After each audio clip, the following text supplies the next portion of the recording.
பலாப்பழம் சீசன் தான் பேரு. ஆனா எங்களோட பக்கத்து கடைகள்ல சுத்தியுமே பாத்தீங்க அப்படின்னா 7 பீஸ் 70 ரூபாயும். அதுவும் நாங்க வாங்கி எல்லாம் சாப்பிட்டோம். பட் மாதிரி சாப்பிட்ட சாட்டிஸ்ஃபேக்ஷனே இல்லவே இல்லை. அதோட ரோஜாக்கு சொல்லணும், அவங்களுக்கு என்னாச்சுன்னு தெரியல, இந்த இயர் வந்து பலாப்பழம் பலாப்பழம் கேட்டுட்டே இருந்தாங்க. கொளத்தூர்ல இருந்து மாதாவரம் வரைக்கும் இந்த பலாப்பழத்துக்காக அலைஞ்சிருக்காங்க.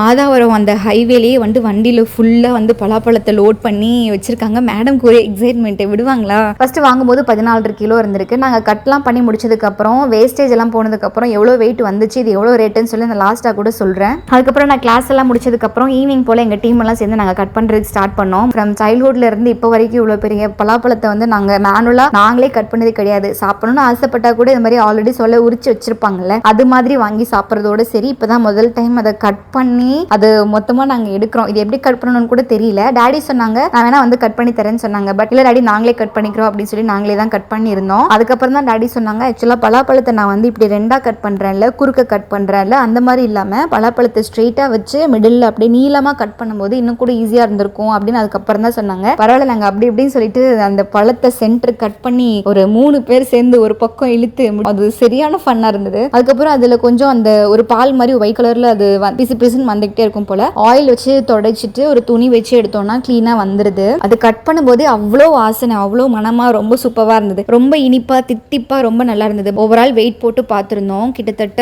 8 கிலோ 800 கிராம் அந்த மாதிரி இருந்துச்சு. நாங்க எல்லாருக்கும் ஈவனா ஷேர் பண்ணி எங்க டீமுக்குமே கொடுத்துருந்தோம். அங்கேயுமே ஆன் ஸ்பாட் சாப்பிட்டுருந்தோம். ஆக்சுவலா இது ஓவரால் காஸ்டே வந்து 350 ரூபாய்க்கு வாங்கியிருக்காங்க. பட் நம்ம வண்டியில அவ்வளவு தூரம் அலைஞ்சு தெரிஞ்சு வாங்கினதெல்லாம் அது வேற கணக்கு. நாங்க சும்மா ஒரு ஃபன்னுக்காக ஒரு சின்ன ஒரு கால்குலேஷன் போட்டு பார்த்தோம். வேஸ்டேஜ் எல்லாம் போனது போக ஒரு 8 கிலோ 800 கிராம் அந்த மாதிரி இருந்துச்சா. இங்க மார்க்கெட்ல வந்து 7 பீஸ் வந்து 70 ரூபாய்க்கு சேல் பண்றாங்க. ஒரு பீஸோட வெயிட் வந்து 50 கிராம் அப்படி இப்படின்னு வச்சா கூட ஓவரால் ஒரு பெரிய பலாப்பழத்தை வந்து 300 ரூபா 350 ரூபாய்க்கு வாங்கிட்டு 1000 ருபீஸ் வரைக்கும் கட் பண்ணி சேல் பண்றது மூலியமா 1000 ரூபாய் வரைக்கும் சேல் பண்றாங்க. பட் பரவாயில்ல, அது கட் பண்றதுங்கிறது ஒரு மேன் பவர் தானே. பலாப்பழம் கட் பண்ணி முடிச்ச வேஸ்டேஜே வந்து ஒரு 5 கிலோ மாதிரி இருந்துச்சுல்ல, அதை வந்து நாங்க போகும்போது மாட்டுக்கு போட்டு போயிட்டோம். அது நல்லா ஜாலியா சூப்பரா சாப்பிட்டுச்சு. பலாப்பழம் கொடுக்கலாமா, மாடுக்கு செட் ஆகுமாலாம் எனக்கு தெரியல.